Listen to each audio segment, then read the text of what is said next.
आज हम जिस बुक पर डिस्कशन करेंगे उसका नाम है business adventures 12 classic tales for the world of Wall Street और इसे लिखा है जॉन ब्रूक्स ने। वक्त के साथ साथ बिजनेस में कई सारे चेंजेस आए हैं। बिजनेस में नई नई टेक्नोलॉजी इंट्रोड्यूस हुई हैं और नए नए बिजनेस और स्टार्टअप ने भी इस नए दौर में अपने कदम रखे हैं। बिजनेस में इतने चेंजेस आने के बावजूद बस एक चीज में चेंज नहीं आया है और वो है ह्यूमन नेचर, और शायद कभी चेंज भी ना आए। एंगर, रिवेंज और ग्रीड, ये सब ह्यूमन नेचर के पार्ट्स हैं और हम सब कहीं ना कहीं इनसे अफेक्ट हो जाते हैं, ये जानकर भी कि इनका कॉन्सिक्वेंसेस कितना बुरा होगा। इस बुक समरी को सुनकर आपको यह मालूम होगा कि किस तरह से एंगर और रिवेंज की वजह से आप अपने बिजनेस को कितना नुकसान पहुंचा सकते हैं। और इस बुक समरी में 12 बिजनेस केस स्टडीज के बारे में बताया जाएगा, जिनको सुनकर और समझकर आपको यह मालूम होगा कि आपको क्या गलतियां नहीं करनी चाहिए।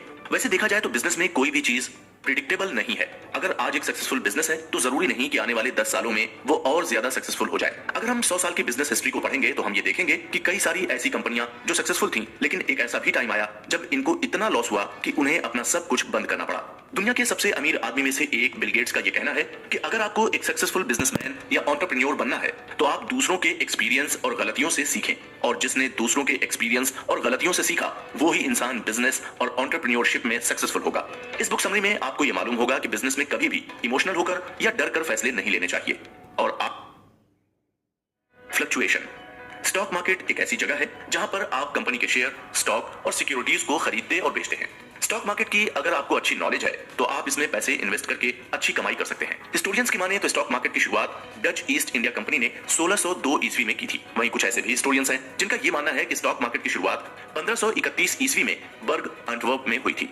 अगर हम सिक्योरिटी एक्सचेंज की हिस्ट्री की बात करें तो सिक्योरिटी एक्सचेंज के बारे में सबसे पहले बुक लिखी थी Dutch Jewish trader Joseph de la Vega ने, और बुक का नाम था confusion of confusions. Joseph de la Vega के अकॉर्डिंग एम्स्टर्डम स्टॉक एक्सचेंज सबसे पुराना स्टॉक मार्केट एक्सचेंज है। वहीं कैलिफोर्निया यूनिवर्सिटी के इकोनॉमिस्ट यूल्रिक मेलमांडियर का मानना है कि स्टॉक मार्केट की शुरुआत एंशिएंट रोम से हुई थी।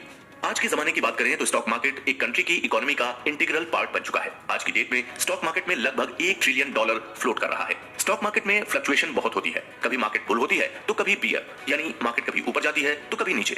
ऐसे कई लोग हैं जिन्होंने स्टॉक मार्केट में पैसे इन्वेस्ट करके लाखों करोड़ों की कमाई की है और वो अभी तक स्टॉक मार्केट से ही पैसे कमा रहे हैं। स्टॉक मार्केट में कई बार ऐसा भी हुआ है जहां पर मार्केट पूरी तरह से क्रैश हुई है। पहली बार 1929 में स्टॉक मार्केट बुरी तरह से क्रैश हो गई थी, जिसकी वजह से 1930 में पूरे वर्ल्ड में ग्रेट इकोनॉमिक डिप्रेशन आ गया था। 1929 के बाद जो सबसे बड़ा स्टॉक मार्केट क्रैश हुआ वो 1962 में हुआ था। 1962 के इस स्टॉक मार्केट क्रैश को फ्लैश क्रैश ऑफ 1962 कहा गया।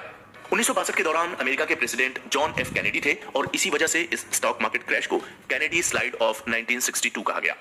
इस स्टॉक मार्केट क्रैश की ड्यूरेशन थी दिसंबर 1961 से लेकर जून 1962 तक, और इस दौरान अमेरिका के साथ साथ कई कंट्रीज को भी भारी इकोनॉमिकल लॉस उठाना पड़ा था।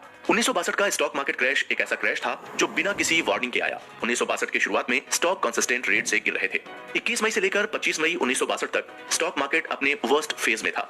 28 मई 1962 यानी मंडे को जब मार्केट दोबारा खुली तो ना ही डीलर को समझ आ रहा था और ना ही ब्रोकर को यह समझ आ रहा था कि मार्केट ऊपर जाएगी या नीचे, यानी अलग अलग लोगों के अलग अलग ओपिनियन थे मार्केट को लेकर। डो जोन्स में भी न्यूज सर्विस की शुरुआत हुई थी। डो जोन्स कुछ बड़ी कंपनियों के स्टॉक का एक ग्रुप है जो स्टॉक के ओवरऑल डायरेक्शन के बारे में बताता है। डो जोन्स से ब्रोकर अंदाजा लगाते हैं कि स्टॉक ऊपर जाएगा या फिर नीचे। डो जोन्स की न्यूज सर्विस अपने सब्सक्राइबर को टेली प्रिंटर के through spot financial news send करती थी, और इसके अलावा स्टॉक मार्केट में होने वाली किसी भी हलचल के बारे में डीलर और ब्रोकर को ब्रॉड टेप के थ्रू स्टॉक मार्केट के खुलने के 1 घंटे पहले ही इन्फॉर्म कर देती थी। 28 मई को 10:11 पर ब्रॉड टेप ने एक न्यूज रिपोर्ट की कि स्टॉक मार्केट के खुलने के दौरान कुछ ऐसे स्टॉक्स हैं जो मिक्स्ड और मॉडरेटली एक्टिव हैं। इस इंफॉर्मेशन पर लोगों ने ज्यादा फोकस नहीं किया, क्योंकि मिक्स्ड स्टॉक से यही मतलब था कि कुछ स्टॉक्स की वैल्यू ऊपर गई है और कुछ स्टॉक्स की वैल्यू नीचे गिरी है। उस वक्त मार्केट गिरी होने की वजह से लोगों ने स्टॉक के नीचे गिरने की बात पर ज्यादा ध्यान नहीं दिया। स्टॉक एक्सचेंज टेप जो हर ट्रांजैक्शन के शेयर वॉल्यूम और प्राइस को रिकॉर्ड करता है, 10:30 पर लगातार अपनी मैक्सिमम स्पीड से, जो कि 500 कैरेक्टर पर मिनट थी, इस स्पीड से स्टॉक के गिरते हुए प्राइस को रिकॉर्ड करते हुए जा रहा था। अपनी मैक्सिमम स्पीड पर होने के बावजूद भी stock exchange tape 6 minute late था। नॉर्मली स्टॉक एक्सचेंज बिल्डिंग में जब कोई ट्रांजैक्शन 11 बजे तक कंप्लीट हो जाता है तो उसकी डिटेल्स को एक्सचेंज एम्प्लॉई एक पेपर पर लिख लेते हैं और लिखकर स्टॉक एक्सचेंज के बिल्डिंग के 5th फ्लोर पर सेंड कर दिया जाता है। वहां पर एक और एक्सचेंज एम्प्लॉई स्लिप की डिटेल्स को टिकर मशीन पर टाइप करके ट्रांसमिशन के लिए भेज देता है। स्टॉक एक्सचेंज टेप में लेट होने की वजह से ट्रांसमिशन में भी 2-3 मिनट का लेट होने लगा, लेकिन फिर भी 2-3 मिनट के लेट को स्टॉक एक्सचेंज में लेट नहीं माना जाता था। इतना लेट हो जाना चल जाता था। ऐसा नहीं था कि ये पहली पहली बार हो रहा था। मई 1962 से पहले भी एक बार स्टॉक एक्सचेंज टेप 34 मिनट तक लेट हो चुका था, इसलिए लोग इसको लेकर ज्यादा कंसर्न नहीं थे। लेकिन उस दिन ट्रेडिंग की स्पीड बढ़ती जा रही थी, जिसकी वजह से स्टॉक एक्सचेंज टेप की स्पीड कम होती जा रही थी। 10:55 पर टेप 13 मिनट लेट चल रहा था, 11:35 पर टेप 28 मिनट लेट चल रहा था और 12:14 पर टेप कुल 43 मिनट लेट चल रहा था। दोपहर तक आते आते डाउ जोन्स को 9.86 पॉइंट का लॉस हो गया था। डाउ जोन्स ने 9.86 पॉइंट का लॉस देखकर लोग पैनिक होने लगे और 2 बजे तक आते आते टेप 52 मिनट तक लेट हो गया था। यानी आप जो भी स्टॉक खरीद रहे थे उसके रिकॉर्ड का अपडेशन 52 मिनट बाद हो रहा था। 52 मिनट होने की वजह से स्टॉक के प्राइस गिरने लगे और स्टॉक वैल्यूम बढ़ने लग गया था। प्राइस गिरने की वजह से ज्यादातर कस्टमर फियर में आ गए और नर्वस होने लगे। उन्हें यह डर लगने लगा कि कहीं उनका ज्यादा लॉस न हो जाए, इसलिए कस्टमर अपने अपने ब्रोकर से अपने स्टॉक को सेल करने के लिए रिक्वेस्ट करने लगे। वहीं ब्रोकर्स अपने अपने कस्टमर को स्टॉक न बेचने के लिए मना कर रहे थे। कई कस्टमर्स ने तो अपने पोर्टफोलियो के सारे स्टॉक्स को भी बेच दिया था। मार्केट में चाउस होने लगा था। ब्रोकर्स और कस्टमर्स सभी के अंदर अनइजीनेस आ गई थी। उस वक्त किसी को कुछ भी समझ नहीं आ रहा था कि आखिर मार्केट में हो क्या रहा है। धीरे धीरे ये बात पूरी मीडिया में फैल गई और रेडियो, टीवी, हर जगह सिर्फ यही न्यूज दिखाई जाने लगी, जिसकी वजह से जो कस्टमर मार्केट की इस सिचुएशन से अनअवेयर थे, उन्हें भी मार्केट के बुरे हाल के बारे में पता चल गया और उन्होंने भी अपने स्टॉक को बेचना शुरू कर दिया। अगले दिन यानी 29 मई को मीडिया ने इस खबर को बड़े बड़े वर्ड्स में पब्लिश किया और ये एस्टिमेशन किया कि स्टॉक मार्केट को $20 बिलियन का नुकसान हुआ। अक्टूबर 1929 को स्टॉक मार्केट को कुल $9 बिलियन का नुकसान हुआ था। यानी $20 बिलियन के नुकसान ने 1929 में हुए नुकसान का रिकॉर्ड तोड़ दिया था। अमेरिका की स्टॉक मार्केट क्रैश होने की वजह से यूरोप की भी स्टॉक मार्केट क्रैश होने लगी। यूरोप की सारी स्टॉक एक्सचेंज जैसे Milan stock exchange, Brussels stock exchange, Zurich stock exchange अपने वर्स्ट फेज में चली गई थी।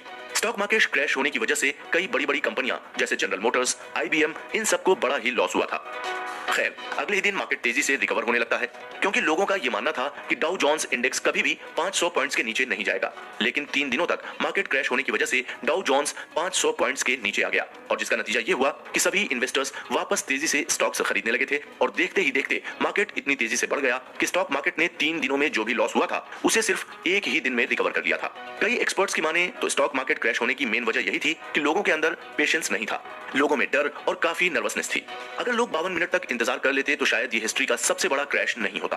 52 मिनट लेट होने की वजह से लोगों में अफरा तफरी का माहौल आ गया था। सबको यही लगने लगा था कि स्टॉक प्राइस और वैल्यू में टाइमली अपडेशन नहीं हो रहा है, तो इसका मतलब ये हुआ कि मार्केट अब गिरने वाली है, जिसकी वजह से कुछ लोग अपने स्टॉक को बेचने लगे थे और जब दूसरे लोग स्टॉक बेचने लगे तो बाकी लोगों को भी यही लगने लगा कि शायद मार्केट अब पूरी तरह से क्रैश होने वाला है, जिसकी वजह से बाकी लोग भी अपने स्टॉक को बेचने लगे और इस तरह से स्टॉक बेचने की एक चेन बनती गई और नतीजा यही हुआ कि स्टॉक मार्केट को $20 बिलियन का नुकसान हुआ और पूरी अमेरिका की इकोनॉमी की हालत पतली हो गई थी। हमें इस केस स्टडी से यही सीख मिलती है कि हमें पेशेंस बनाए रखना चाहिए और बिजनेस में कैसी भी सिचुएशन आए हमें डरना नहीं चाहिए और ना ही हमें पैनिक करना चाहिए। अगर हम इंपेशेंस होंगे तो हमारे बिजनेस का भी हाल 1962 के स्टॉक मार्केट क्रैश जैसा हो जाएगा। इसके अलावा हमने ये भी जाना कि स्टॉक मार्केट बहुत ही अनप्रेडिक्टेबल होती है। अगर आज मार्केट अप है तो कल डाउन भी हो सकती है।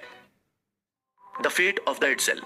कार्स को पहले लग्जूरियस आइटम्स की कैटेगरी में रखा जाता था, फिर धीरे धीरे इसकी जरूरतें बढ़ने लगी और इसे लग्जूरियस आइटम न मानकर बेसिक नेसेसिटी माना जाने लगा। 1950 का दौर अमेरिका के लिए बहुत ही अच्छा था। इस दौरान अमेरिका की इकोनॉमी अपने पीक पर थी, लोगों के पास पैसे बचने लगे थे और लोग अपने लिए शौक की चीजों को खरीद रहे थे। 1955 एक ऐसा टाइम था जहां अमेरिका ने अपने ऑटोमोबाइल सेक्टर में बहुत ज्यादा तरक्की कर ली थी और इस ईयर को ईयर ऑफ ऑटोमोबाइल कहा जाने लगा था। 1955 में ऑटोमोबाइल इंडस्ट्री ने कुल 70 लाख पैसेंजर कार बेची थी, यानी पिछले साल 1954 के कंपैरिजन में 10 लाख कार ज्यादा बेची थी।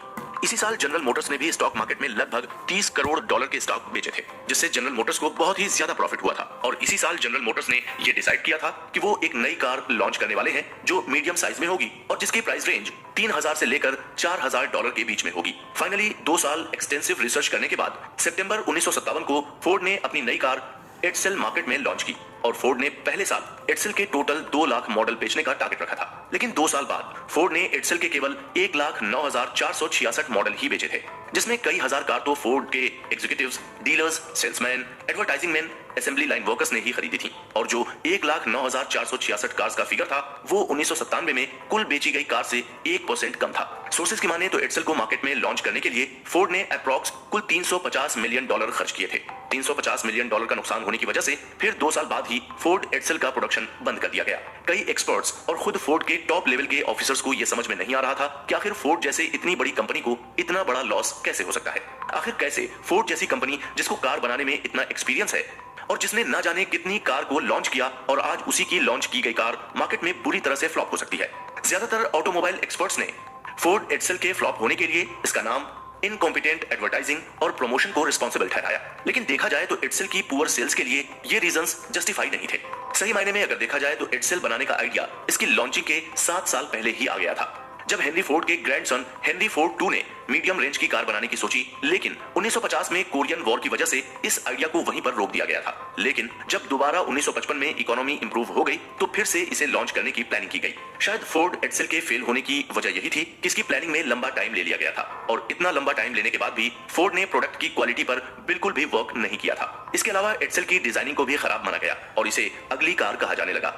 फोर्ड ने कार की मैन्युफैक्चरिंग पर फोकस न करके कस्टमर के साइकोलॉजिकल एस्पेक्ट पर ज्यादा फोकस किया। फोर्ड को यह लगा कि कस्टमर जब मीडियम रेंज कार के बारे में सुनेंगे तो बिना कुछ सोचे समझे कार को खरीदने लग जाएंगे। लेकिन कस्टमर ने क्वालिटी से बिल्कुल भी कंप्रोमाइज नहीं किया, और जिसका नतीजा यही हुआ कि फोर्ड एडसेल बुरी तरह से मार्केट में फ्लॉप हो गई। और इसी बीच कई सारी छोटी छोटी कॉम्पैक्ट कार्स भी मार्केट में आ गई थी। ज्यादातर लोग उन कॉम्पैक्ट कार्स को खरीदने लगे थे। The federal income tax. हर इंसान यही चाहता है कि उसकी कमाई ज्यादा से ज्यादा हो, क्योंकि इंसान को यही लगता है कि जितनी ज्यादा उसकी कमाई होगी उतना ही ज्यादा चीजें उसके लिए आसान होती जाएंगी। वो अपनी मनपसंद की चीजें खरीद लेगा और उसकी जिंदगी ऐशो आराम से गुजरेगी। इसमें कोई दो राय नहीं है कि ज्यादा पैसे कमाकर आपको अपनी लाइफ में कंफर्ट मिलता है। लेकिन ज्यादा पैसे कमाने का एक नुकसान ये भी है कि आपको इनकम टैक्स ज्यादा भरना पड़ता है। जितनी ज्यादा आपकी इनकम होगी उतना ही ज्यादा आपको टैक्स भरना होगा। ये सब बातें करके मैं आपको इनकम टैक्स को गलत तरीके से लेने के लिए नहीं कह रहा हूँ। एज अ सिटीजन ये हमारी मॉरल रिस्पॉन्सिबिलिटी है कि हम टाइम टू टाइम अपने टैक्स को भरते रहें। हमारी टैक्स का यूज गवर्नमेंट इंफ्रास्ट्रक्चर को डेवलप करने में लगाती है, और इनकम टैक्स भरकर हम अपने कंट्री के डेवलपमेंट में कंट्रीब्यूट करते हैं। इनकम टैक्स की अगर हम बात करें तो इनकम टैक्स की शुरुआत रोमन सिविलाइजेशन से शुरू हुई थी। इसमें लोगों को अपनी जमीन, अपने एनिमल्स, ऑर्नामेंट्स और स्लेव्स के हिसाब से टैक्स देना पड़ता था। नॉर्मली लोगों को इन सब चीजों पर 1% तक टैक्स देना पड़ता था, लेकिन वॉर के टाइम इसे बढ़ाकर 3% तक कर दिया जाता था। मॉडर्न टैक्स की शुरुआत 1850 के आसपास हुई थी। यूएसए में 5 अगस्त 1861 में पहली बार इनकम टैक्स इंपोज किया गया था, और इस इनकम टैक्स के रूल के अकॉर्डिंग जिसकी इनकम $800 या उससे ज्यादा हो उन्हें अपनी इनकम का 3% टैक्स भरना पड़ता था। और फिर 1962 में इस टैक्स स्लैब को चेंज कर दिया गया। वहीं अगर हम अपनी कंट्री इंडिया की बात करें तो 1860 में सर जेम्स विल्सन ने पहली बार यूनियन बजट पेश किया था, और उसी में इनकम टैक्स को पहली बार इंट्रोड्यूस किया गया था। इनकम टैक्स को 4 हिस्सों में डिवाइड किया गया था। अगर आपके पास प्रॉपर्टी है तो आपको उस पर इनकम टैक्स भरना पड़ता था। अगर आपके पास किसी तरह की सिक्योरिटीज हैं तो उस पर भी आपको इनकम टैक्स भरना पड़ता था। और अगर आप एक ट्रेडर हैं या आप नौकरी करते हैं तो उससे होने वाली कमाई पर आपको इनकम टैक्स भरना पड़ता था। दुनिया के सबसे रिच पर्संस में से एक वॉरेन बफेट का यह कहना है कि उनसे ज्यादा टैक्स उनकी सेक्रेटरी भरती है। यानी वॉरेन बफेट का यह स्टेटमेंट हमें बताता है कि अमेरिका के टैक्स सिस्टम में कितने लूप होल्स हैं, और उसी लूप होल्स का फायदा अमीर लोग उठा रहे हैं। 1913 में अमेरिकन गवर्नमेंट के एक्सपेंसेस बढ़ रहे थे, लेकिन एक्सपेंसेस के साथ गवर्नमेंट की अर्निंग्स नहीं बढ़ रही थी। अपनी अर्निंग को बढ़ाने के लिए गवर्नमेंट ने इनकम टैक्स लगाना शुरू कर दिया था। शुरू में इनकम टैक्स सिर्फ अमीर लोगों को देना पड़ता था, और उस टाइम इनकम टैक्स का रेट भी बहुत ही लो था, इसलिए टैक्स देने में किसी को कोई भी इश्यू नहीं होता था। लेकिन जैसे जैसे टाइम बीतता गया इनकम टैक्स का रेट भी बढ़ता गया। पहले इनकम टैक्स सिर्फ अमेरिका के अमीर लोगों से लिया जाता था, बाद में इसे सबसे लिया जाने लगा। टैक्स रेट बढ़ने से भी अमीर लोगों को टैक्स भरने में कोई भी दिक्कत नहीं आ रही थी, लेकिन जो मिडिल क्लास से बिलोंग करते थे उन्हें इस नए टैक्स रेट से बहुत दिक्कतों का सामना करना पड़ रहा था। 1964 में $54 बिलियन सिर्फ इंडिविजुअल टैक्स से कलेक्ट किया गया था, और $23 बिलियन कॉर्पोरेट टैक्स से कलेक्ट किया गया था। जिस टैक्स पेयर की एनुअल इनकम $2 लाख से लेकर $4 लाख के बीच में थी, ऑन एवरेज टैक्स में उनका कंट्रीब्यूशन 44% था। वहीं जिन टैक्स पेयर की इनकम $10 लाख से लेकर $15 लाख थी, उनका इनकम टैक्स में कंट्रीब्यूशन 50% था। ऑन एन एवरेज अगर देखा जाए तो 1964 में एक सिंगल टैक्स पेयर ने $42,000 सिर्फ इनकम टैक्स में भरे। कई क्रिटिक्स का यह भी मानना था कि फेडरल इनकम टैक्स में बहुत इरेगुलरिटीज हैं, लेकिन फिर भी सिटीजन को न चाहकर भी इसे फॉलो करना पड़ता है। और इसके पीछे सबसे बड़ी वजह यह थी कि अमेरिका का टैक्स सिस्टम बहुत ही ज्यादा कॉम्प्लिकेटेड था, और कॉमन मैन के लिए इनकम टैक्स की इतनी ज्यादा कॉम्प्लेक्सिटी को समझना बहुत ही मुश्किल था। लोगों को यह समझ में ही नहीं आता था कि क्या एक्शन लिया जाए और कैसे लिया जाए। कई बार इस फेडरल इनकम टैक्स सिस्टम को बदलने की डिमांड की गई, और अमेरिका में कई प्रेसिडेंट आए और गए, लेकिन फिर भी फेडरल इनकम टैक्स सिस्टम में कोई सॉलिड रिफॉर्म नहीं किया गया। लेकिन 1964 में प्रेसिडेंट जॉन एफ कैनेडी ने इसे कुछ हद तक रिफॉर्म करने की कोशिश की।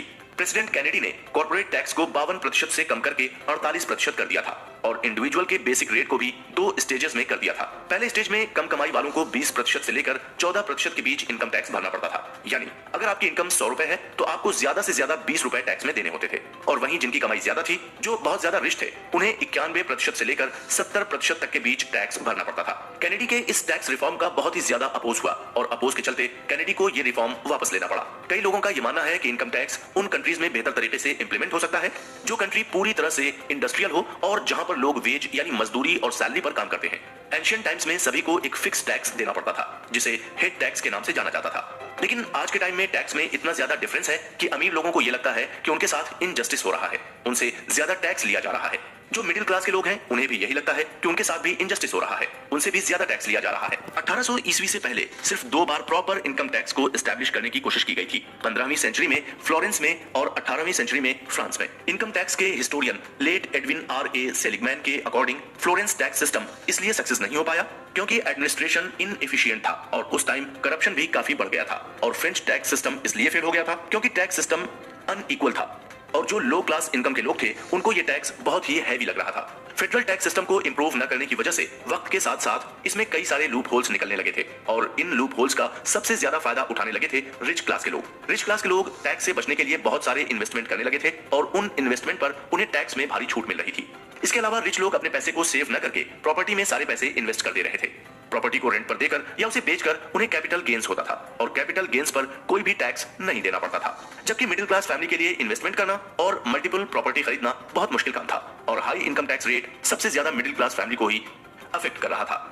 इसके अलावा फेडरल टैक्स सिस्टम पूरी तरह से इनएफिशिएंट भी था। जो लोग वेजेस पर काम करते हैं या जो फ्रीलांसिंग वर्क करते हैं वो आसानी से फेडरल टैक्स सिस्टम से अपना टैक्स बचा सकते थे। टैक्स बचाने के लिए वेजेस और फ्रीलांसिंग पर काम करने वाले लोग पूरे साल काम न करके अपने काम को कुछ ही मंथ में करते थे, क्योंकि उनके अकॉर्डिंग वो जितना ज्यादा कमाएंगे उतना ही ज्यादा उन्हें टैक्स देना पड़ेगा। ज्यादा टैक्स न देना पड़े इसीलिए वेज और फ्रीलांसिंग वर्कर्स पूरे साल कभी काम नहीं करते थे। कई एक्सपर्ट का यह मानना है कि फेडरल टैक्स सिस्टम को कभी भी इंप्रूव नहीं किया जा सकता है और इसे सॉल्व करने का सिर्फ एक ही तरीका है, इस पूरे फेडरल टैक्स सिस्टम को ही स्क्रैप कर दिया जाए, यानी इस सिस्टम को ही खत्म कर दिया जाए और जैसे 1913 ईस्वी के पहले टैक्स सिस्टम चलता था ठीक उसी तरह दोबारा टैक्स सिस्टम चलाया जाए, जहां पर लोगों को कम और फिक्स टैक्स देना पड़ता था। कम और टैक्स फिक्स करने से लोग खुशी खुशी से टैक्स पे करेंगे और करप्शन भी कम होगा। उदाहरण के लिए अगर आप 100 रुपए कमाते हैं तो आपसे टैक्स में 10 रुपए पे करने के लिए कहा जाए तो आप बिना किसी परेशानी के 10 रुपए आराम से पे कर देंगे। वहीं अगर आपसे 100 रुपए में से 30 रुपए टैक्स पे करने को कहा जाए तो आपको टैक्स पे करने में परेशानी होगी। इस केस स्टडी से हमें यह समझ आया कि जरूरी नहीं कि बिजनेस में जो चीज कई सालों से चल रही है उसे हम फॉलो ही करें। अगर कोई पुरानी चीज हमारे बिजनेस को फायदा नहीं पहुंचा रही है तो हमें उसे हटा देने में ही भलाई है। हमें उसे बार बार रिफॉर्म करने की कोशिश नहीं करनी चाहिए। A reasonable amount of time. जब आप अपना बिजनेस स्टार्ट करते हो तो सबसे पहले आप अपनी कंपनी या फर्म को रजिस्टर्ड करवाते हो। जब आप थोड़े दिन अपने बिजनेस को अच्छे से चला लेते हो तो फिर आप अपने बिजनेस को एक्सपेंड करने की सोचते हो और बिजनेस को एक्सपेंड करने के लिए आप इन्वेस्टर्स को ढूंढते हो और जब इन्वेस्टर्स आपको मिल जाता है तो वो आपके बिजनेस की कुछ हिस्सेदारी ले लेता है और उसके बदले में आपके बिजनेस को बढ़ाने के लिए कैपिटल यानी फंड दे देता है। कैपिटल का यूज करके आप अपने बिजनेस को बढ़ाते जाते हैं। फिर एक ऐसा वक्त आता है जब आप चाहते हैं कि आपका बिजनेस और ज्यादा बढ़े और इसके लिए फिर आप अपनी कंपनी को पब्लिक कर देते हो, यानी आप अपनी कंपनी के शेयर को पब्लिक के लिए ऑफर कर देते हो, जिसे इनिशियल पब्लिक ऑफरिंग यानी आईपीओ कहते हैं। पब्लिक अलॉटेड प्राइस पर आपकी कंपनी के शेयर खरीदती है। जब आपकी कंपनी को प्रॉफिट होता है तो जिन्होंने आपके शेयर को खरीदा है उन्हें भी प्रॉफिट होता है और जब आपकी कंपनी को लॉस होता है तो उन्हें भी लॉस होता है। एज अ पब्लिक जब आपको लगता है कि किसी कंपनी का खरीदे हुए शेयर से आपको नुकसान हो रहा है तो आप शेयर को बेच देते हैं और जब किसी कंपनी का शेयर बढ़ता जाता है तो आप उसे लॉन्ग टाइम के लिए होल्ड करके रखते हैं। शेयर के खरीदने और बेचने की प्रोसेस को शेयर ट्रेडिंग कहते हैं और जहां पर ये ट्रेडिंग होती है उसे शेयर मार्केट कहते हैं। वैसे शेयर मार्केट में अपने पैसे इन्वेस्ट करना बहुत ही रिस्क से भरा हुआ काम है, लेकिन अगर आपको इसकी अच्छी नॉलेज है तो आप इसमें पैसे इन्वेस्ट करके काफी प्रॉफिट कमा सकते हैं। अमेरिका में स्टॉक मार्केट की हिस्ट्री बहुत ही पुरानी है और कई ऐसे एग्जाम्पल भी आपको मिलेंगे जहां पर लोगों ने स्टॉक मार्केट में स्कैम किए हैं। 1959 से पहले कई ऐसी कंपनियां थीं जो इनसाइडर ट्रेडिंग करती थीं, यानी जब कोई कंपनी अपने स्टॉक को लॉन्च करती थी तो उसी कंपनी के कई सारे एम्प्लॉय या फिर उस कंपनी से रिलेटेड पर्सन कम प्राइस पर पहले से ही स्टॉक खरीद लेते थे। हालांकि उस वक्त इसे रोकने के लिए किसी तरह का कोई भी लॉ नहीं बनाया गया था, लेकिन इसे गलत और अनएथिकल माना जाता था और कई रेपुटेटेड कंपनियां खुद को इस प्रैक्टिस से दूर रखती थीं। लेकिन फिर भी कई ऐसी कंपनियां थीं जो इस अनएथिकल प्रैक्टिस में इन्वॉल्व थीं। ऐसी ही एक कंपनी थी टेक्सास गल्फ सल्फर, जो इस तरह की अनएथिकल प्रैक्टिस में इन्वॉल्व हो गई थी। टेक्सास गल्फ सल्फर एक माइनिंग कंपनी थी। 1959 में माइनिंग के दौरान कंपनी में काम करने वाले वर्कर्स को वैल्यूएबल मेटल्स और मिनरल्स मिले, मार्केट में जिसकी वैल्यू करोड़ों डॉलर की एस्टिमेट की गई थी। वैल्यूएबल मेटल्स और मिनरल्स की इंफॉर्मेशन पाकर टेक्सास गल्फ सल्फर कंपनी के ओनर भी साइट पर पहुंच गए थे और काम करने वाले सभी वर्कर्स को और एम्प्लॉयज को ये इंस्ट्रक्शंस दिया कि ये बात किसी से भी लीक न की जाए और ये बात कई दिनों तक लोगों में लीक भी नहीं हुई थी। टेक्सास गल्फ सल्फर में काम करने वाले सभी एम्प्लॉय ने कंपनी के शेयर खरीद लिए थे और कुछ आउटसाइडर्स भी थे जिन्हें कंपनी के एम्प्लॉयज ने ही टिप दे रखी थी और फिर उन्होंने भी कंपनी के कई सारे शेयर खरीद लिए थे। कुछ दिनों बाद ये खबर लीक हो गई और एक न्यूज़पेपर में इस न्यूज को फ्रंट पेज पर पब्लिश कर दिया गया था। शुरू में टेक्सास गल्फ सल्फर कंपनी ने इस क्लेम को डिनाई किया कि माइनिंग के दौरान उन्हें कोई वैल्यूएबल मेटल्स और मिनरल्स मिले हैं, लेकिन बाद में टेक्सास गल्फ सल्फर ने मीडिया में एक स्टेटमेंट रिलीज करके इस बात को एक्सेप्ट कर लिया था। फाइनली जब ये न्यूज कंफर्म हो गई तो लोगों ने टेक्सास गल्फ सल्फर कंपनी के शेयर को हाथों हाथ खरीदना शुरू कर दिया। देखते ही देखते कंपनी के शेयर के दाम बढ़ने लगे। कंपनी के एम्प्लॉय ने शेयर को पहले ही खरीद लिया था, जिसकी वजह से उन्हें जबरदस्त प्रॉफिट हुआ। लेकिन इस बार US security and exchange commission अपने पूरे एक्शन में आ गई थी और टेक्सास गल्फ सल्फर कंपनी पर इनसाइडर ट्रेडिंग और धोखा देने का केस रजिस्टर कर दिया।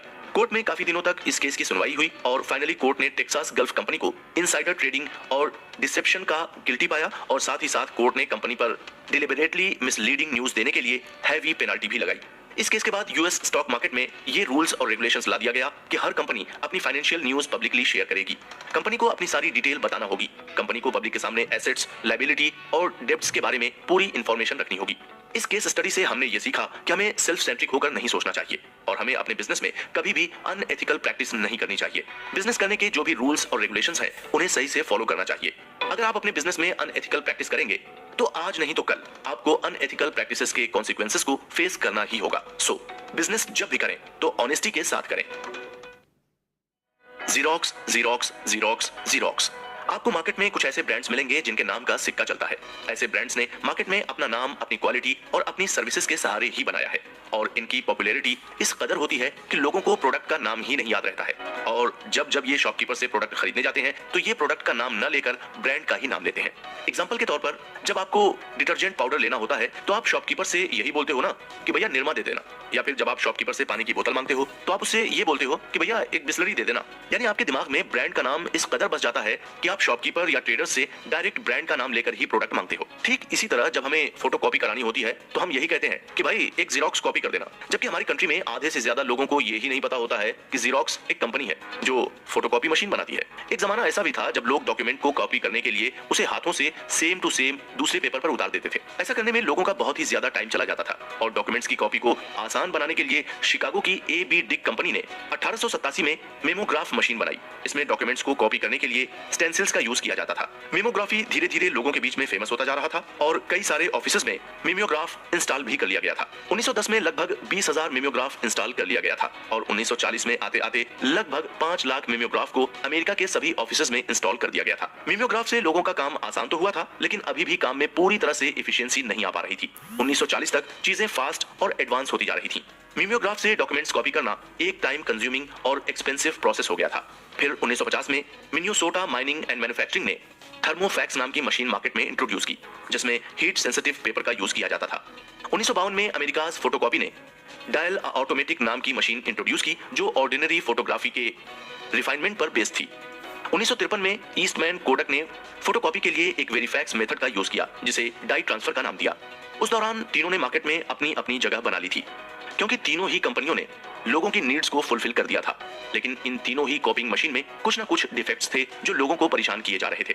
ऑटोस्टैट और वेरीफैक्स को ऑपरेट करना काफी मुश्किल काम था और थर्मोफैक्स में ज्यादा हीट एक्सपोजर की वजह से कॉपीज डार्क हो जाती थी और तीनों ही मशीन में फोटोकॉपी करने के लिए स्पेशल पेजेस की जरूरत पड़ती थी। फोटोकॉपी की इंडस्ट्री में ब्रेक थ्रू तब आया जब 1959 में जीरोक्सोग्राफी टेक्निक यूज की गई। जीरोक्सोग्राफी में ड्राई, गुड क्वालिटी और परमानेंट कॉपीज निकलती थी और इसे ऑपरेट करना बाकी फोटोकॉपी मशीन्स के कंपैरिजन में इजी भी था। 1964 में जीरोक्सोग्राफी से बिलियंस कॉपीज निकाली जा चुकी थी और 1966 आते आते जीरोक्सोग्राफी के थ्रू 14 बिलियंस कॉपी निकाली जा चुकी थी। धीरे धीरे पूरी दुनिया की फोटोकॉपी इंडस्ट्री में जीरोक्सोग्राफी ने रिवॉल्यूशन क्रिएट कर दिया था। जीरोक्सोग्राफी का क्रेडिट जाता था रॉचेस्टर, न्यूयॉर्क की कंपनी जीरोक्स कॉर्पोरेशन को। जीरोक्स कॉर्पोरेशन कंपनी की शुरुआत 1906 में हुई। पहले इस कंपनी को हैलॉयड जीरोक्स इंक के नाम से जाना जाता था और ये कंपनी फोटोग्राफिक पेपर की मैन्युफैक्चरिंग करती थी। और वर्ल्ड वॉर 2 के बाद लेबर कॉस्टिंग बढ़ गई थी और साथ ही साथ कंपटीशन भी काफी बढ़ गया था। फिर बाद में हैलॉयड जीरोक्स जीरोक्स कॉर्पोरेशन के नाम से फोटोकॉपियर इंडस्ट्री में कूद गई।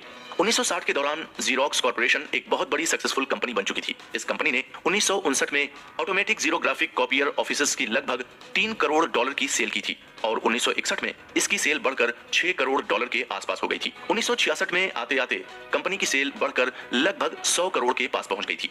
जेरोक्स कॉर्पोरेशन के चीफ एग्जीक्यूटिव जोसेफ सी विल्सन का उस वक्त यह मानना था कि अगर हर साल सेल्स इसी तरह बढ़ती गई तो एक दिन जेरोक्स कॉर्पोरेशन की सेल अमेरिका की जीडीपी यानी ग्रॉस डोमेस्टिक प्रोडक्ट और जीएनपी यानी ग्रॉस नेशनल प्रोडक्ट से भी ज्यादा हो जाएगी। शुरू में जोसेफ सी विल्सन जेरोक्स की सक्सेस को लेकर बिल्कुल भी श्योर नहीं थे, यहाँ तक कि उन्होंने अपने खास दोस्तों और रिश्तेदारों को जेरोक्स कॉर्पोरेशन में पैसे इन्वेस्ट करने से मना कर दिया था। जेरोक्स की इतनी ज्यादा सक्सेस को देखकर खुद जोसेफ सी विल्सन भी हैरान थे। जेरोक्स कंपनी हर दिन सक्सेस की नई स्टोरी लिखती जा रही थी। 1961 में जेरोक्स कॉर्पोरेशन को फॉर्च्यून 500 लार्जेस्ट कंपनी में शामिल किया गया था और 1964 में इस कंपनी की रैंकिंग फॉर्च्यून 500 में 267 थी। फॉर्च्यून कंपनी की लिस्ट में आपको तभी शामिल किया जाता है जब आपकी कंपनी की एनुअल सेल हाईएस्ट हो। लेकिन कुछ ऐसे क्राइटेरिया भी थे जिसमें जेरोक्स कॉर्पोरेशन कई बड़ी कंपनियों से आगे थी।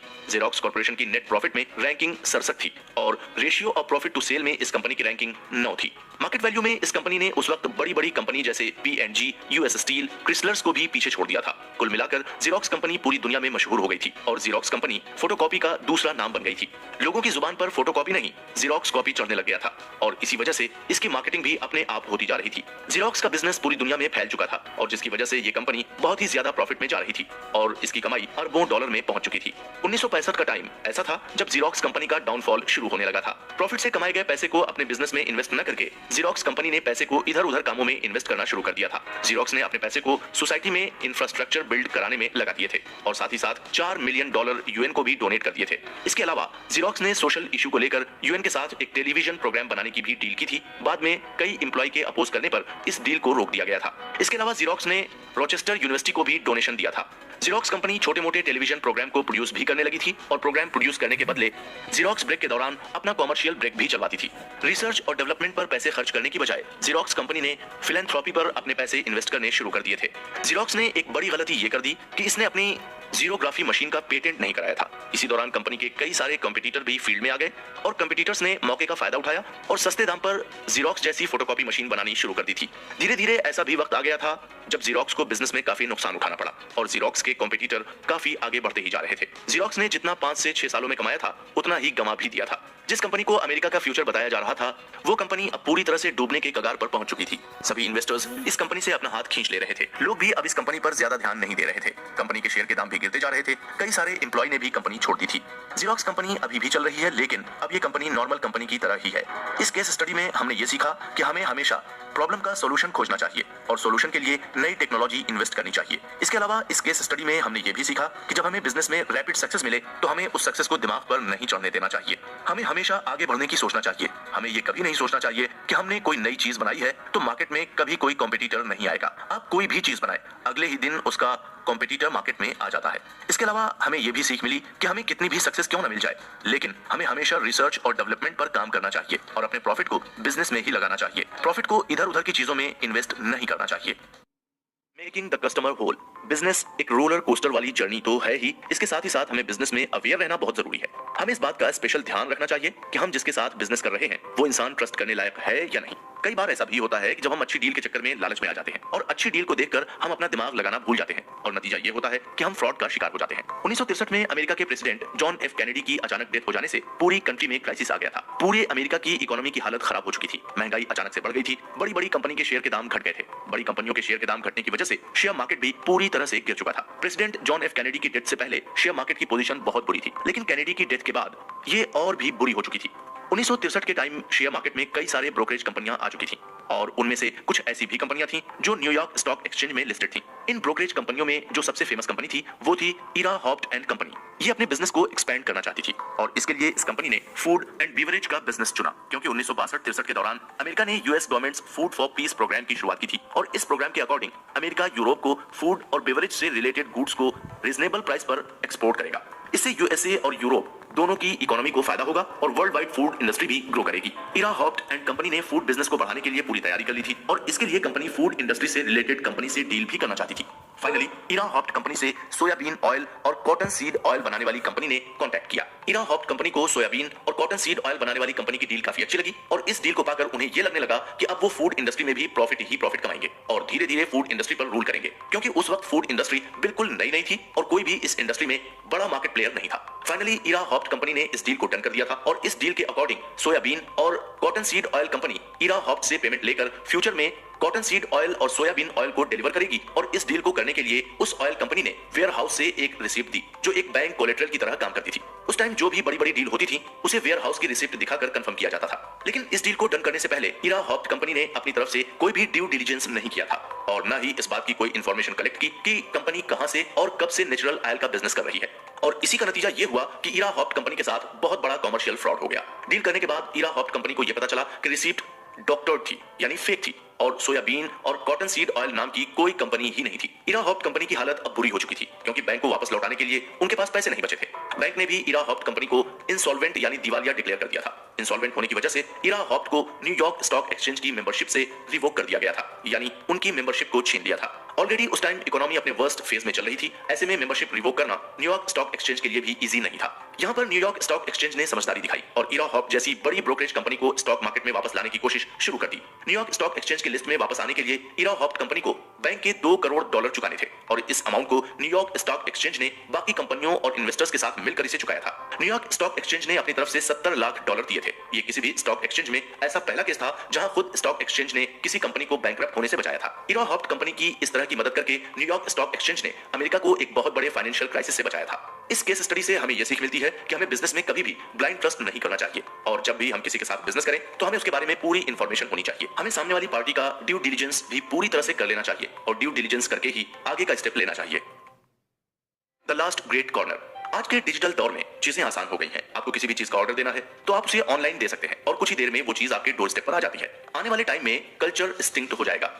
जब जरूरत का कोई भी सामान लेने के लिए लोगों को शॉप पर जाना होता था, अब सब कुछ घर बैठे बैठे ही मिल जाता है। इसके अलावा सुपरमार्केट का भी कल्चर ऐसा है जो हमारी कंट्री में तेजी से फैल रहा है। सुपरमार्केट एक ऐसी बड़ी सी शॉप है जहां पर आपको ग्रोसरी की सारी चीजें बड़ी आसानी से मिल जाती हैं। अमेरिका जैसी डेवलप्ड कंट्रीज में सुपरमार्केट का कल्चर बहुत ही पुराना है और 1917 में अमेरिका में पहला सुपरमार्केट खुला था जिसका नाम था पिगली विगली। पिगली विगली पहला सेल्फ सर्विस सुपरमार्केट था और इसने अपनी इस सर्विस को पेटेंट भी करवा लिया था। पिगली विगली दुनिया का पहला सुपरमार्केट बना जिसने अपने प्रोडक्ट पर प्राइस टैग लगाना शुरू किया था और ये कॉन्सेप्ट उस वक्त काफी नया था। प्राइस टैग लगाने से ये फायदा हो गया था कि कस्टमर्स को इसमें बार्गेनिंग नहीं करनी पड़ती थी और इसके अलावा कस्टमर को किसी भी प्रोडक्ट के प्राइस को पूछने के लिए सुपरमार्केट के स्टाफ की जरूरत भी नहीं पड़ती थी। प्राइस टैग की सर्विस देने के अलावा पिगली विगली कस्टमर को शॉपिंग कार्ड और चेकआउट स्टैंड्स की भी सर्विस देता था।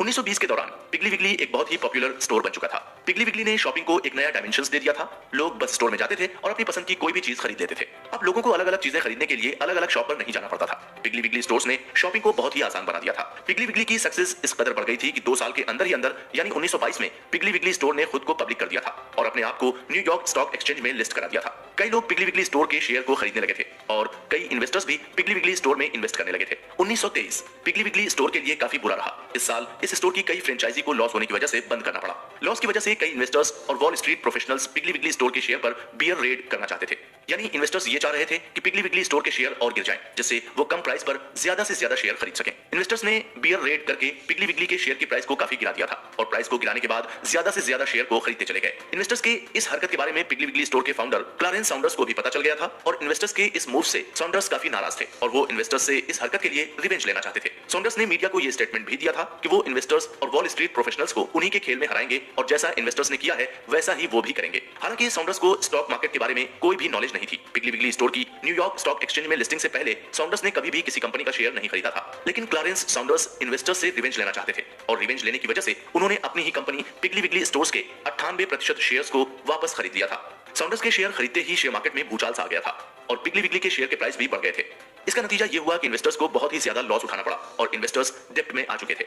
डेप्ट में आने की वजह से वो स्टॉक मार्केट में ट्रेडिंग नहीं कर पा रहे थे। डेप्ट चुकाने के लिए इन्वेस्टर्स ने कुछ दिनों का टाइम मांगा और न्यूयॉर्क स्टॉक एक्सचेंज ने उन्हें टाइम दे भी दिया। बाद में इन्वेस्टर्स ने अपना डेप्ट चुकाया और वापस स्टॉक मार्केट में ट्रेडिंग करने लगे, लेकिन इधर क्लारेंस सॉन्डर्स ने अपना सारा फंड अपनी कंपनी के शेयर को खरीदने में लगा दिए थे और 98% शेयर खरीदने की वजह से सॉन्डर्स के पास भी फंड नहीं बचा था। फंड न होने की वजह से सॉन्डर्स भी बुरी तरह से डेप्ट में आ चुके थे और उन्होंने अपने डेप्ट्स को चुकाने की कोशिश की, लेकिन फिर भी वो उसमें सफल नहीं हो पाए और नतीजा ये हुआ कि बैंक और स्टॉक मार्केट ने उन्हें बैंकरप्ट डिक्लेयर कर दिया। धीरे धीरे पिगली विगली स्टोर को लॉस पर लॉस होने लगा और फाइनली पिगली विगली स्टोर्स को बंद करना पड़ा। बिजनेस एक्सपर्ट्स की माने तो अगर पिगली विगली स्टोर्स उस वक्त बंद न हुआ होता तो ये स्टोर वॉलमार्ट से भी कई गुना ज्यादा बड़ा होता। इस केस स्टडीज से हमने ये सीखा कि किस तरह से रिवेंज लेने के चक्कर में क्लेरेंस सॉन्डर्स ने अपना एस्टैब्लिश बिजनेस डुबा दिया। इन्वेस्टर्स को सॉन्डर्स के रिवेंज से कोई खास ज्यादा फर्क नहीं पड़ा, क्योंकि उनकी न्यूयॉर्क स्टॉक एक्सचेंज में इस तरह से पकड़ थी कि उन्हें डेब्ट चुकाने के लिए छूट भी मिल गई थी। लेकिन सॉन्डर्स को डेब्ट चुकाने में किसी ने भी उन्हें कोई छूट नहीं दी, ना ही बैंक ने और ना ही स्टॉक मार्केट ने। कई पुराने बिजनेस एक्सपर्ट्स जिन्होंने सॉन्डर्स को बहुत करीब से देखा है, वो ये कहते हैं कि सॉन्डर्स एक अच्छा बिजनेसमैन और इंसान था, लेकिन उसमें ईगो और एरोगेंट बहुत ज्यादा था और उसके डाउनफॉल की वजह उसका ईगो ही बना। दोस्तों, आप भी बिजनेस करिए, लेकिन कभी भी बिजनेस में ईगो ना दिखाएं और ना ही रिवेंज लेने की सोच हो, क्योंकि आपको नहीं पता कि सामने वाला आपसे कितना पावरफुल है। अक्सर ये देखा गया है कि कई लोगों का बिजनेस इसलिए फेल होता है क्योंकि उनमें ईगो और एरोगेंस भरा हुआ होता है। वो अपनी ईगो को अपनी जिद समझते हैं, उन्हें ये लगने लगता है कि उनके अंदर जिद है, लेकिन रियलिटी में उनकी जिद उनका ईगो ही होती है। इसलिए अगर आपको सक्सेसफुल बिजनेसमैन बनना है तो आपको अपने अंदर का ईगो और एरोगेंस को हटाना होगा। अगर आपके अंदर ईगो होगा तो आप लोगों से इजीली कम्युनिकेट नहीं कर पाएंगे। कम्युनिकेशन न होने की वजह से आप लोगों से कांटेक्ट नहीं बना पाएंगे और बिजनेस में ग्रो करने के लिए कांटेक्ट का होना बहुत जरूरी है। The impacted philosophers.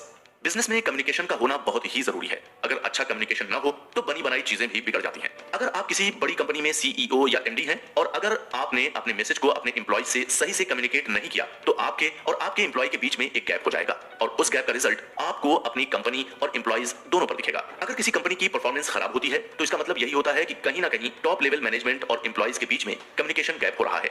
Top level management करना कुछ और चाह रहा है और कंपनी के एम्प्लॉय कुछ और ही कर रहे हैं, या टॉप मैनेजमेंट पर बैठे लोग अपने मैसेज को सही से कम्युनिकेट नहीं कर पा रहे हैं, जिसकी वजह से एम्प्लॉय को यह समझ नहीं आता कि आखिर करना क्या है।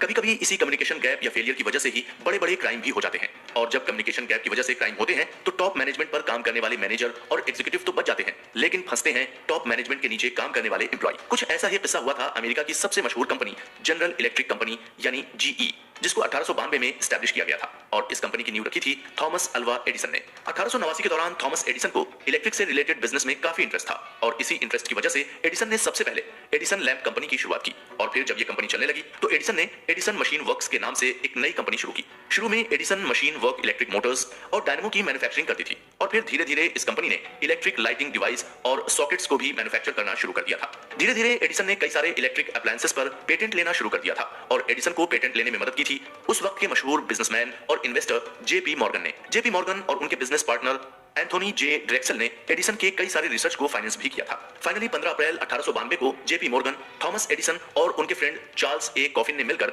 एक नई कंपनी बनाई जिसका नाम जनरल इलेक्ट्रिक रखा। जनरल इलेक्ट्रिक कंपनी ने उस वक्त के बहुत सारे छोटे छोटे इलेक्ट्रिक अप्लायंसेस के पेटेंट अपने पास रख लिए थे और मार्केट में उन्हीं अप्लायंसेस को बेचकर पैसे कमाती थी। 1896 में जनरल इलेक्ट्रिक कंपनी ने खुद को पब्लिक कर दिया था और पब्लिक के बीच में जनरल इलेक्ट्रिक यानी जीई नाम से फेमस हो गई थी।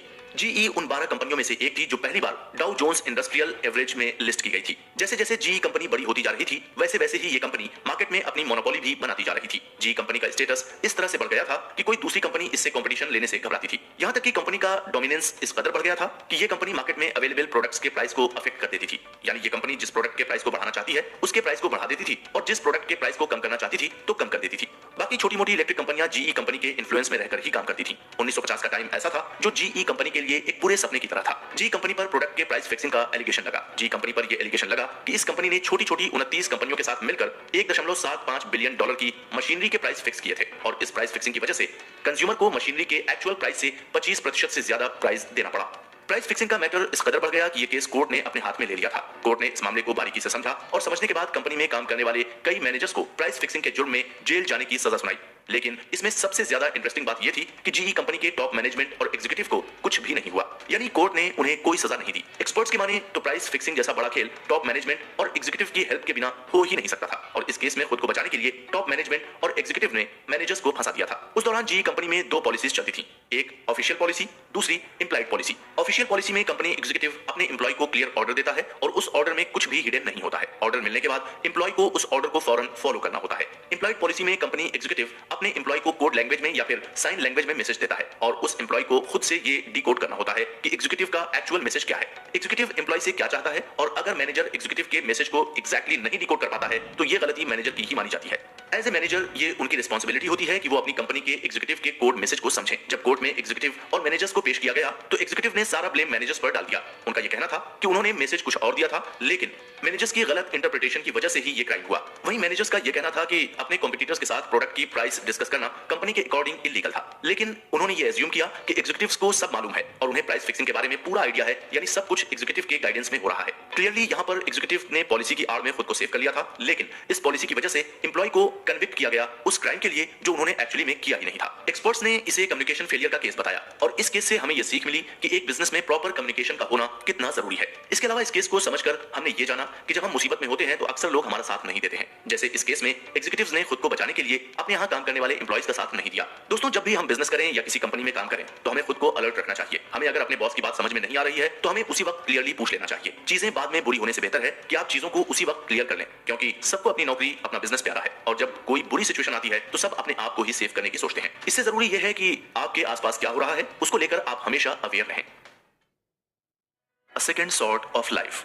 Great power comes with great responsibility. जी हाँ, जब आपके पास किसी चीज की पावर होती है तो आपके पास उतनी ही बड़ी रिस्पॉन्सिबिलिटी भी आ जाती है। फॉर एग्जाम्पल, अगर आप किसी कंपनी के सीईओ हैं तो आपके पास ये जिम्मेदारी आती है कि आपको अपनी कंपनी को आगे लेकर जाना है और हर साल कंपनी का प्रॉफिट पिछले साल के मुकाबले ज्यादा करना है। इसके अलावा आपको यह भी देखना होता है कि कंपनी का वर्किंग कल्चर इस तरह से हो कि किसी भी एम्प्लॉय को किसी भी तरह का कोई इश्यू ना हो। यानी जब आप एक बड़े प्रोफाइल या पोस्ट पर पहुंचते हैं तो ये आपकी ड्यूटी होती है कि आप बड़ी से लेकर छोटी छोटी चीजों का भी ख्याल रखें। प्रेसिडेंट फ्रैंकलिन डी रूजवेल्ट के टाइम वॉल स्ट्रीट और व्हाइट हाउस वॉशिंगटन के बीच टेंशन चल रही थी। वॉल स्ट्रीट अपने टर्म्स पर काम करना चाहता था, जबकि व्हाइट हाउस चाहता था कि वॉल स्ट्रीट उसके बनाए हुए रूल्स और रेगुलेशंस के अकॉर्डिंग काम करे। वॉल स्ट्रीट और व्हाइट हाउस के कॉन्फ्लिक्ट को सॉल्व करने के लिए रिस्पॉन्सिबिलिटी दी गई थी डेविड एली लिलियंथल को। इन्होंने इस रिस्पॉन्सिबिलिटी को अच्छे से निभाया भी और इस कॉन्फ्लिक्ट को सॉल्व भी कर दिया। 8 जुलाई 1899 को बॉर्न हुए डेविड अमेरिका के पहले सिविल सर्वेंट थे। इन्हें टेनेसी वैली अथॉरिटी का चेयरमैन बनाया गया।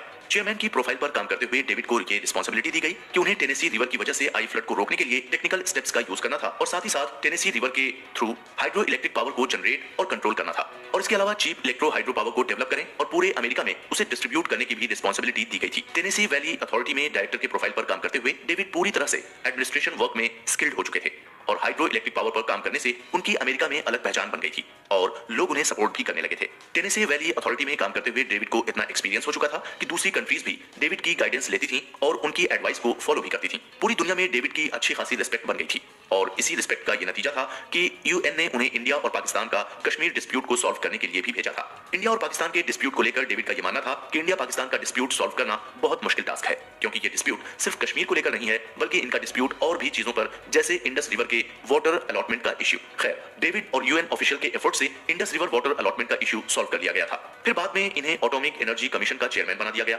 और एज ए चेयरमैन उनकी ड्यूटी थी कि न्यूक्लियर पावर का कोई भी गलत इस्तेमाल न करे और इस पावर का सही यूज हो।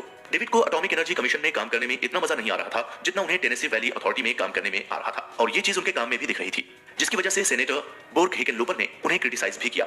बोर्ग हेगेनलूपर ने डेविड पर मिसमैनेजमेंट का एलिगेशन भी लगाया और उन्हें चेयरमैन के पोस्ट से हटाने की भी कोशिश की, लेकिन बोर्ग हेगेनलूपर अपने इस एलिगेशंस को प्रूव नहीं कर पाए।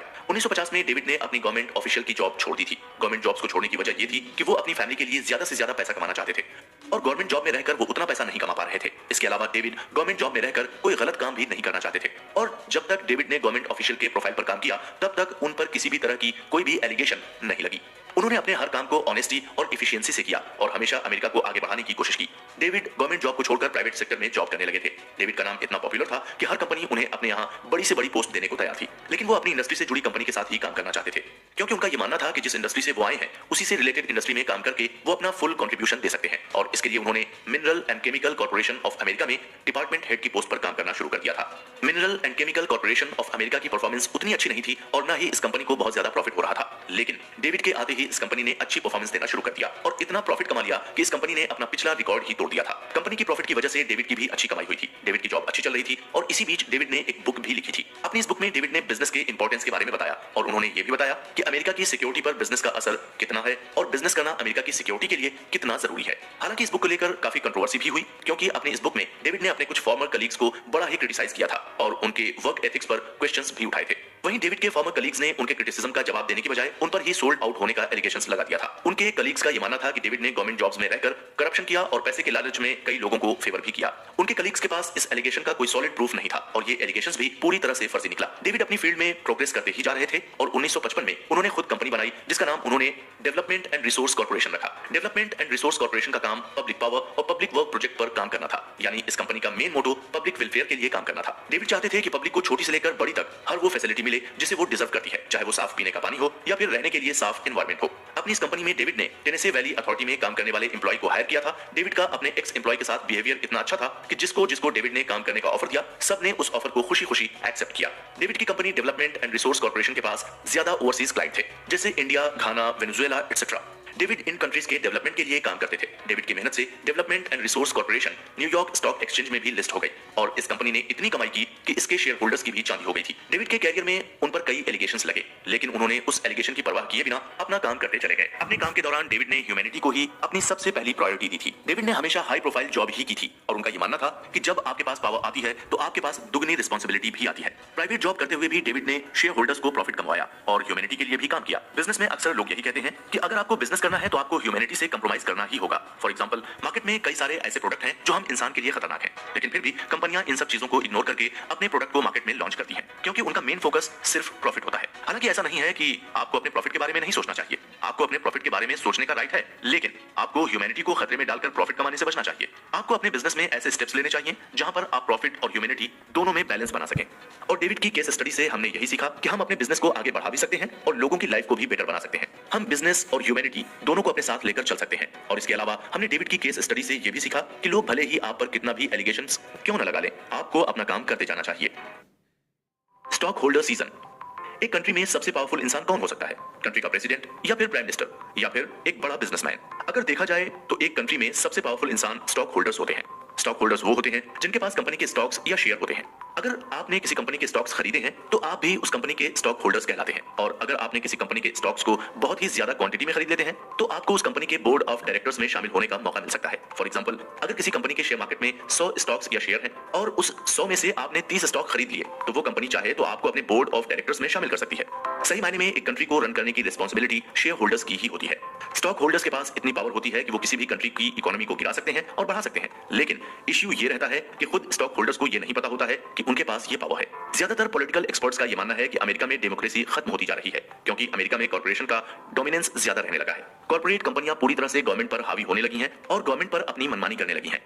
गवर्नमेंट भी इस कॉर्पोरेट कंपनियों के आगे मजबूर है क्योंकि यही कंपनियां इलेक्शन के टाइम गवर्नमेंट को फंडिंग करती हैं। इलेक्शन के दौरान यही कंपनियां कैंडिडेट के कैंपेन को स्पॉन्सर भी करती हैं। कंपनी मैनेजमेंट ज्यादा स्टॉक होल्डर्स की मीटिंग को अवॉइड करते हैं। अगर कभी शेयर होल्डर्स की मीटिंग अरेंज भी कराई जाती है तो ये मीटिंग कभी भी कंपनी के हेडक्वार्टर्स में नहीं होती है। मीटिंग ऐसी जगह अरेंज होती है जहां पर स्टॉक होल्डर्स को आने में डिफिकल्टीज हो और ऐसे टाइम पर रखी जाती है जिससे कि ज्यादातर स्टॉक होल्डर्स मीटिंग में एब्सेंट रहें।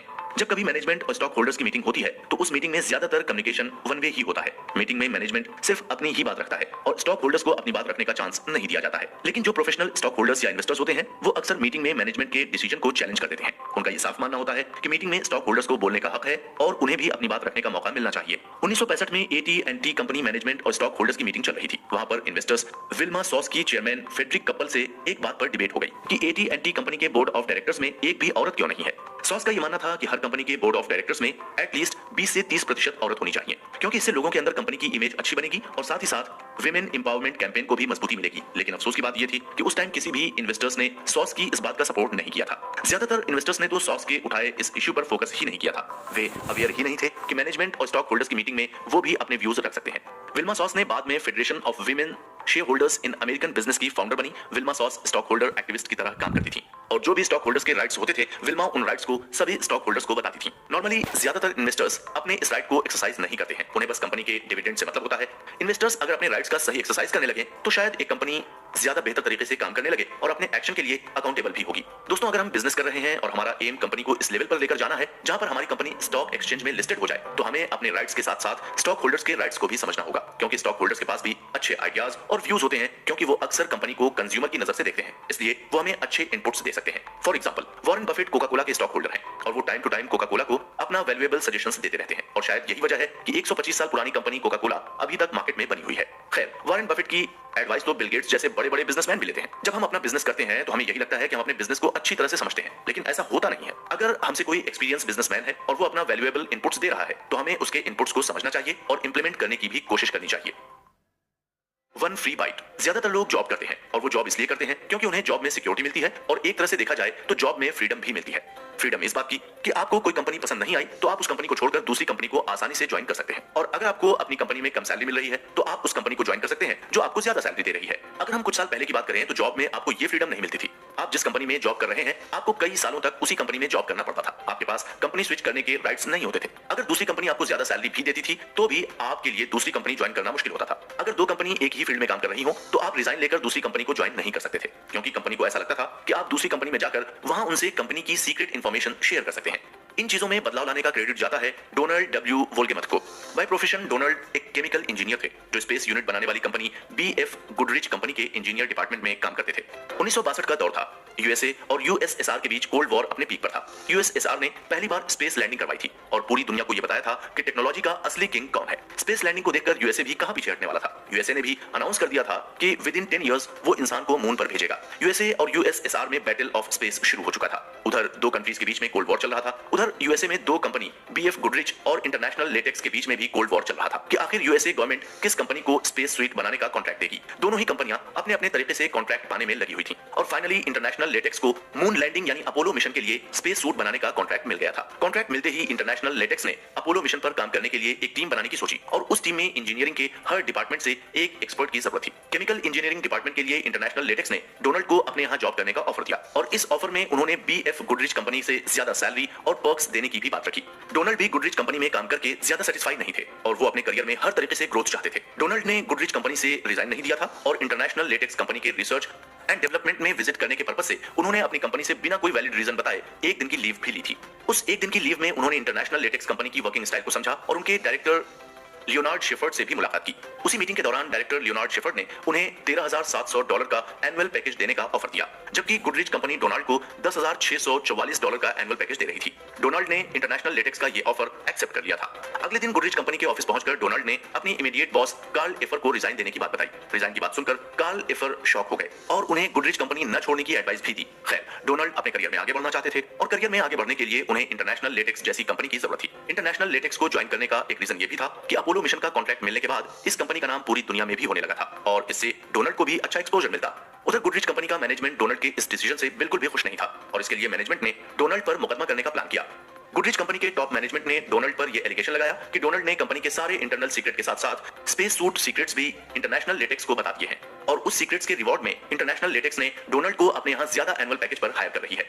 फाइनली गुडरिच कंपनी ने कॉम्पिटिटर कंपनी से सीक्रेट शेयर के इल्जाम में डोनाल्ड पर केस कर दिया था। केस होने पर डोनाल्ड घबरा गए और इसके लिए उन्होंने इंटरनेशनल लेटेक्स के डायरेक्टर कार्ल एफर से हेल्प मांगी। कार्ल एफर ने इस केस के लिए अपनी ही लीगल मैनेजमेंट की टीम के 2 लॉयर को डोनाल्ड का केस लड़ने की रिस्पांसिबिलिटी दी। गुडरिच कंपनी ने डोनाल्ड का 1 मंथ का फुल एंड फाइनल सेटलमेंट भी रोक दिया था। उधर इंटरनेशनल लेटेक्स ने डोनाल्ड को 1 मंथ की एडवांस सैलरी भी दे दी थी। कोर्ट में ये केस कई दिनों तक चला और पूरे यूएसए में ये केस हॉट टॉपिक बन चुका था और लोगों को ये लगने लगा था कि इस केस की वजह से यूएसए का मून लैंडिंग का ड्रीम ही रह जाएगा। केस की प्रोसीडिंग के दौरान 2 मेन पॉइंट पर ज्यादा फोकस किया गया। पहला पॉइंट ये था कि अगर किसी की इंटेंशन कंपनी के सीक्रेट्स को लीक करने का नहीं था तो सिर्फ उसे अजम्पशन के बेसिस पर सीक्रेट शेयर करने का एलिगेशंस नहीं लगा सकते हैं। कोर्ट ने इस बात को भी माना कि डोनाल्ड ने कोई भी सीक्रेट्स इंटरनेशनल लेटेक्स के साथ शेयर नहीं किए हैं और गुडरिच कंपनी इसमें सिर्फ अपना एक अजम्पशन लगा रही है। इस केस में दूसरा पॉइंट ये था कि क्या किसी कंपनी के पास ये राइट्स हैं कि वो अपने किसी एम्प्लॉय को अपने ही कॉम्पिटिटर के यहाँ जॉब करने से रोक सके। कोर्ट ने इस पॉइंट को भी माना कि किसी भी कंपनी को ये राइट्स नहीं है कि वो अपने किसी भी एम्प्लॉय को कहीं और जॉब करने से मना करे। अमेरिकन कॉर्पोरेशन ने ये कल्चर बनाया था कि वो अपने एम्प्लॉय को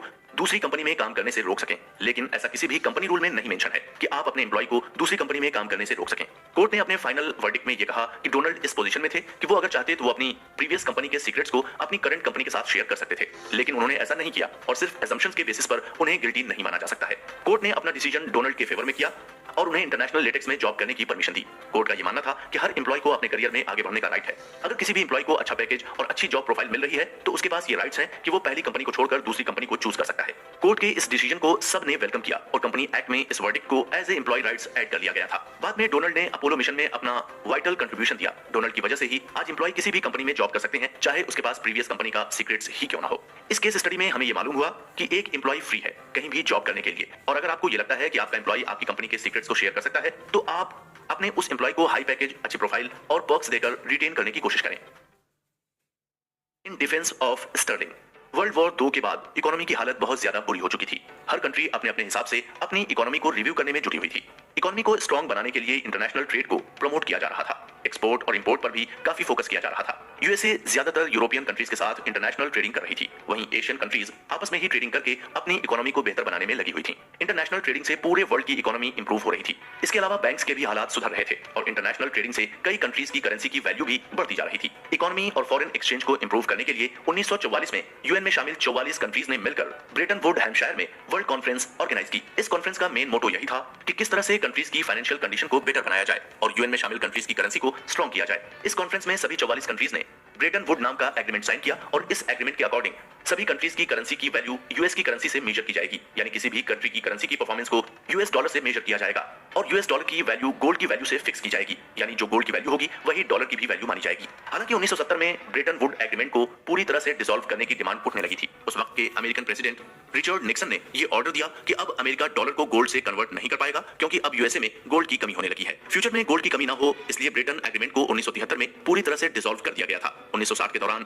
पाउंड स्टर्लिंग की वैल्यू काफी बढ़ गई थी और सबसे ज्यादा पुरानी करेंसी होने की वजह से इंटरनेशनल मार्केट में इसका काफी डोमिनेंस भी होने लगा था। 1964 में ब्रिटेन में फाइनेंशियल क्राइसिस आ गया था। फाइनेंशियल क्राइसिस की वजह से इकोनॉमी गिरती जा रही थी और इसी वजह से ट्रेड डेफिसिट भी होने लगा था। इंटरनेशनल ट्रेडिंग में लोग ब्रिटेन के साथ बिजनेस करने से घबराने लगे थे और जिसकी वजह से स्पेकुलेटर्स ब्रिटेन की करेंसी पाउंड स्टर्लिंग को और गिराने में लग गए थे। ब्रिटेन की करेंसी को गिराने की एक वजह यह भी थी कि स्पेकुलेटर्स ब्रिटेन की बैंकिंग सिस्टम पर अटैक करना चाहते थे, यानी वो ये चाहते थे कि ब्रिटेन का बैंकिंग सिस्टम खराब हो जाए, जिसकी वजह से ब्रिटेन की इकोनॉमी पूरी तरह से गिर जाएगी। ब्रिटेन की इस इकोनॉमिक कंडीशन को देखकर स्पेकुलेटर्स ने ये एज्यूम किया कि अब कभी भी ब्रिटेन की करेंसी ग्रो नहीं कर पाएगी और न ही ये करेंसी फिक्स्ड रेट रख पाएगी। स्पेकुलेटर्स ने ब्रिटेन की करेंसी पाउंड स्टर्लिंग पर बेटिंग करना शुरू कर दिया और बेटिंग का यही मकसद था कि पाउंड स्टर्लिंग की वैल्यू गिरती ही जाए। बेटिंग मार्केट में चारों तरफ सिर्फ पाउंड स्टर्लिंग के ही चर्चे थे। हर कोई पाउंड स्टर्लिंग की वैल्यू गिरने पर बेट लगा रहा था और ब्रिटिश गवर्नमेंट के लिए ये बहुत ही ज्यादा कंसर्न इशू हो गया था। ब्रिटिश गवर्नमेंट ने इसके लिए यूएन और इंटरनेशनल मॉनेटरी फंड से हेल्प मांगी। इंटरनेशनल मॉनेटरी फंड को ये इशू काफी सीरियस लगा। इंटरनेशनल मॉनेटरी फंड का ये मानना था कि अगर पाउंड स्टर्लिंग की वैल्यू गिर गई तो इंटरनेशनल लेवल पर सभी कंट्रीज को इकोनॉमिकली लॉस होगा, स्पेशली उन कंट्रीज को जो ब्रिटेन से ट्रेडिंग करती हैं, और इसके अलावा बाकी कंट्रीज की भी करेंसी की वैल्यू गिर सकती है। पाउंड स्टर्लिंग को प्रोटेक्ट करने के लिए, इंटरनेशनल मॉनेटरी एक्सचेंज को सेव करने के लिए इंटरनेशनल मॉनेटरी फंड ने बाकी सभी कंट्रीज को साथ में आने को कहा। इंटरनेशनल मॉनेटरी फंड के सभी मेंबर कंट्रीज ने पाउंड स्टर्लिंग को खरीदना शुरू कर दिया। सभी कंट्रीज को ये छूट मिली थी कि वो अपने अपने हिसाब से पाउंड स्टर्लिंग को खरीदें। जब सभी आईएमएफ कंट्रीज ने पाउंड स्टर्लिंग को खरीदना शुरू कर दिया तो इंटरनेशनल मार्केट में पाउंड की वैल्यू फिर से बढ़ने लगी थी। उधर स्पेकुलेटर्स ने भी अपनी तरफ से कोई भी कसर नहीं छोड़ी और बेटिंग पर बेटिंग करते जा रहे थे। दोनों ही साइड अपनी अपनी तरफ से पाउंड स्टर्लिंग की वैल्यू को कम करने और बढ़ाने में लगे हुए थे और ये बैटल लगभग 3 साल तक चला, लेकिन फाइनली इसमें जीत स्पेकुलेटर्स की हुई।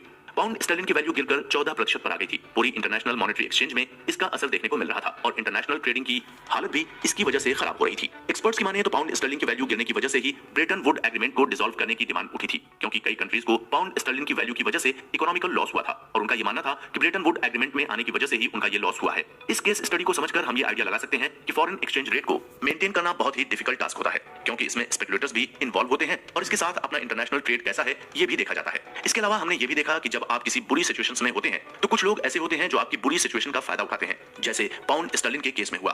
ब्रिटेन की इकोनॉमी अपनी वर्स्ट सिचुएशन में थी और इस सिचुएशन का फायदा उठाया स्पेकुलेटर्स ने। इसके अलावा हमने ये भी सीखा कि लोग एक लिमिट तक ही हमारी हेल्प कर सकते हैं। जब भी आप कोई बिजनेस करें तो आपको अपना बैकअप बनाकर चलना ही होगा। बिना बैकअप के लॉन्गर रन पर आपका बिजनेस सर्वाइव नहीं कर पाएगा। बैकअप बनाने का ये भी फायदा होगा कि अगर आप कभी बुरी सिचुएशन में फंस गए तो अपने बैकअप की वजह से जल्दी बाहर आ सकते हैं। उम्मीद है कि आप इन 12 केस स्टडीज की सीख अपने बिजनेस में इंप्लीमेंट करेंगे।